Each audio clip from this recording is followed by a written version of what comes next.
আজকে তো আমি ক্রাশের সাথে ডেটে যাচ্ছি, তো আমি আজকে পুরোপুরি রেডি। তো দেখা যাক আজকে আমি কি চ্যালেঞ্জ পাই। হ্যাঁ, আমাকে red, green and pink lipstick mixing করতে হবে।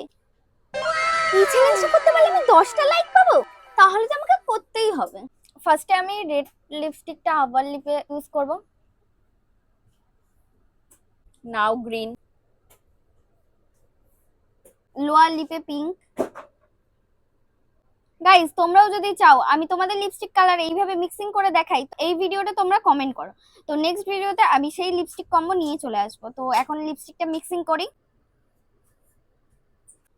আর আগের ভিডিওতে মুনতাহা, তুবা, দীপানিতা কমেন্ট করেছিল। তো থ্যাংক ইউ সো মাচ। তো তোমরা খুব ভালো থেকো, আর আমার তরফ থেকে তোমাদের জন্য অসংখ্য অসংখ্য ভালোবাসা। তো আমার এই লিপস্টিক মিক্সিং করা হয়ে গেছে। তো এটা আমাকে শ্রেয়া দিয়েছে। গাইস, তোমাদের কি মনে হয় আমি এই লিপস্টিকটা পরে কি আমি আমার ক্রাশের সাথে ডেটে যেতে পারবো? আমার কিন্তু মনে হয় হ্যাঁ আমি যেতে পারবো। তো তোমরা তাড়াতাড়ি কমেন্ট করে বলো আমি কি ক্রাশের সাথে ডেটে যেতে পারবো কিনা এই লিপস্টিকটা পরে।